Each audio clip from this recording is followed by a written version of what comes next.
Hello students, today we'll start with the reproductive glands present in males. The first gland is seminal vesicles.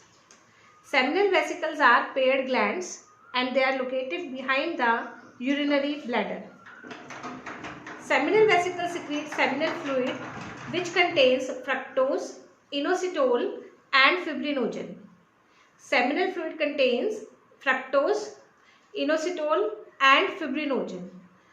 Fructose is present in the semen and this is the basis of rape test.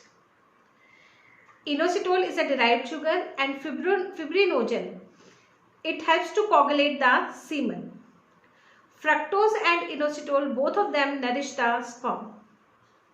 60 to 70% of the semen is contributed by seminal vesicles.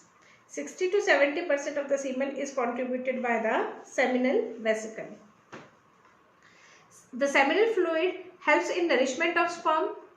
Seminal vesicle duct along with vas deferens, as I have shown you yesterday in the last video, seminal vesicle duct along with vas deferens forms the ejaculatory duct from where semen is ultimately discharged into the urethra. So semen along with vas deferens forms an ejaculatory duct which discharges the semen into the urethra. Next is prostate gland. This prostate gland is unpaired. It is single gland, it is unpaired. It contributes about 20 to 30% of the semen. Its secretion is alkaline. Its secretion is alkaline to neutralize the acidity of urine in the urethra.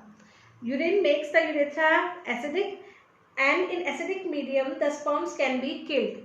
To neutralize the acidity of urethra, the prostate gland secretion is alkaline in nature because sperms get damaged in acidic medium. Its secretion contains calcium, citrate, fibrinolysin. Its secretion contains calcium, citrate and fibrinolysin. Copper's gland or bulbourethral gland. These Copper's gland or bulbourethral glands are also paired glands. These are also paired glands. So, seminal vesicle were paired, Coppers are paired, but prostate gland is unpaired. Its secretion helps in lubrication. The male copulatory organ is known as penis. It helps in insemination, that is transferring the semen into the body of the female. This point should be noted, children. True penis is found only in reptiles and mammals. Next topic which we'll discuss today is spermatogenesis. Spermatogenesis is formation of sperms in males. The formation of sperm starts at puberty and it is continued till death of the individual. Spermatogenesis is controlled by the hormones. It has endocrine regulation. So hypothalamus releases gonadotropin releasing hormone. Hypothalamus secretes gonadotropin releasing hormone.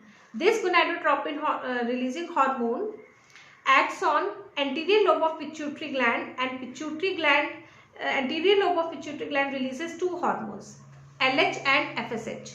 LH is luteinizing hormone and FSH is follicle stimulating hormone. LH acts on Leydig cells. LH luteinizing hormone acts on Leydig cells and Leydig cell in turn secrete testosterone, the male sex hormone, testosterone or male androgen. Follicle stimulating hormone, they act on Sertoli cell and Sertoli cell help in the nourishment of the developing sperms. So both testosterone and Sertoli cell stimulate sperm formation, reproductive tract maturation and secondary sexual character development. Testosterone helps in sperm formation, reproductive tract maturation and secondary sexual character development. Now this is a schematic representation of spermatogenesis at puberty. It is also given in your NCERT. In seminiferous tubules, cuboidal epithelium, that is germinal epithelium is present. Seminiferous tubules are lined by germinal epithelium. That epithelium is diploid. The cells in the germinal epithelium are known as spermatogonium. They are known as spermatogonium and these spermatogonium are diploid. They increase their number by dividing mitotically. These spermatogonia divide mitotically to increase their number, and this phase is known as multiplicative phase. So number of spermatogonia are increased by mitosis. Now what happens? Some of these spermatogonia differentiate to form primary spermatocyte. They differentiate to form primary spermatocyte. Primary spermatocyte, instead of dividing, it grows in size. It absorbs nutrition and it grows in size. This phase is known as growth phase. This primary spermatocyte is also diploid because it is formed by after mitosis and it is only bigger in size than the spermatogonium. This primary spermatocyte then undergoes meiosis 1. It undergoes meiosis 1. As you all know, meiosis 1 is a reductional division. After meiosis 1, primary spermatocyte changes into secondary spermatocyte, which is haploid. It is haploid. So primary spermatocyte undergo meiosis 1 to form secondary spermatocyte, which is haploid. Then meiosis 2 takes place and 4 spermatids will be formed. These are also haploid. This phase of meiosis is known as maturation and differentiation phase. These spermatid form are these spermatids then differentiate to form the sperms.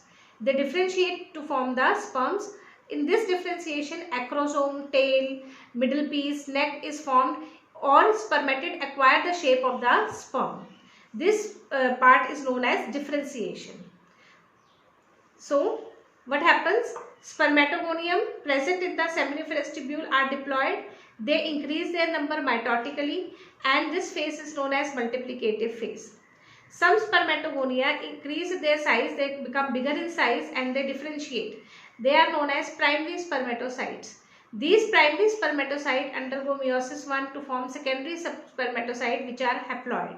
These haploid spermatocytes undergo meiosis 2 to form 4 spermatids. These 4 spermatids will undergo differentiation to acquire shape and structure of sperms. So this phase is known as maturation and differentiation phase.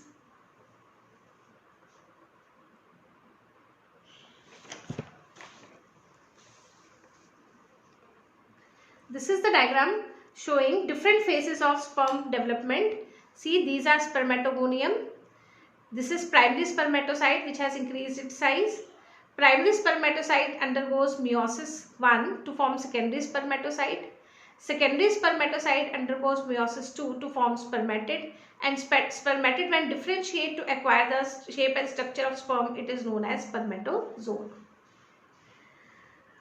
Germinal epithelium lines the seminiferous tubule. As a male reaches puberty, germinal epithelium undergoes mitotic divisions, forming large number of cells called spermatogonia. Spermatogonia are of two types, type A and type B.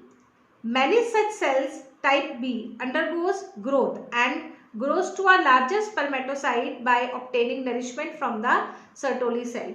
See, the spermatogonia which undergo mitotic divisions, they are type A, and some of the spermatogonia which becomes bigger in size, they are type B. They will undergo meiosis to form secondary spermatocyte.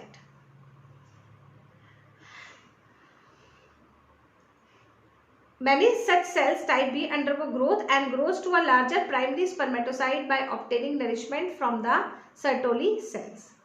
Primary spermatocyte undergo meiosis 1 to form secondary spermatocytes.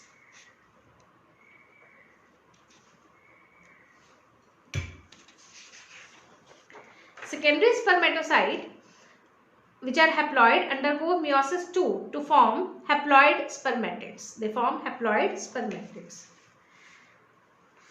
Type A cells are leftover cells which may undergo mitotic division later on. But type A are used to increase the number of spermatogonia in the seminiferous tubule. The transformation of spermatid into a mature sperm, that is differentiation part, change of spermatid into a mature sperm is known as Permeogenesis or spermatogenesis. The transformation of spermatid into sperms is called Permeogenesis or Spermatogenesis. This spermiogenesis includes the formation of acrosome, that is sperm head, condensation and elongation of nucleus, development of flagellum, and loss of redundant substances. Redundant means which are not used, which are of no use for the sperm, of the cytoplasm and its organelles. So what does spermiogenesis include? It includes the formation of acrosome, condensation and elongation of nucleus, development of flagellum, and the loss of redundant substances of the cytoplasm and its organelles. Before the release of sperms from the seminiferous tubule, sperm dip their heads in Sertoli cell and are finally released. The process of release of sperms is known as permeation. The process of the release of sperm from seminiferous tubule is known as permeation. Sertoli cell secretes certain androgen binding protein ABPs, which help in concentrating testosterone in the seminiferous tubule. This I have already told you in the last video. Children, around 200 to 300 million sperms are ejaculated per ejaculation. So in one ejaculation of male, there are approximately 200 to 300 million sperms. This part I have taken from NCERT. For normal fertility, 60% sperms must have normal shape and size. So for normal fertility, 60% of the sperms present in the ejaculation should have normal shape and size, and at least 40% of them must show vigorous motility. They should show vigorous motility, otherwise it may lead to sterility. So 60% of the sperm should have normal shape, structure and size, and 40% should have the normal motility, vigorous motility, to make the male fertile. So semen. What is semen? Semen is a collection of secretions from the seminal vesicle, prostate gland and corpus gland, and sperms from the testes. So semen has a secretion of 3 glands: copper gland, seminal vesicle and prostate gland, plus sperms. It has a pH of 7.35 to 7.5. Its alkalinity helps to neutralize the acidity of the urethra left from the passage of urine, and protects the sperm from acidity of vagina as well. So the alkalinity of the semen protects the sperms from the acidity of vagina plus acidity of the male urethra. Now we will discuss the structure of sperm.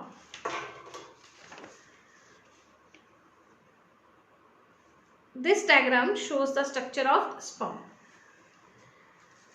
See, sperm has head, neck, middle piece and tail. Head, this whole portion is head, this small portion is neck, middle piece and tail. Head has a cap-like structure which is known as acrosome, and this acrosome is derived from the Golgi apparatus. It is derived from the Golgi apparatus. So we can say acrosome is modified lysosome formed by Golgi apparatus. It has enzymes which are known as sperm lysins. Which are known as sperm lysins.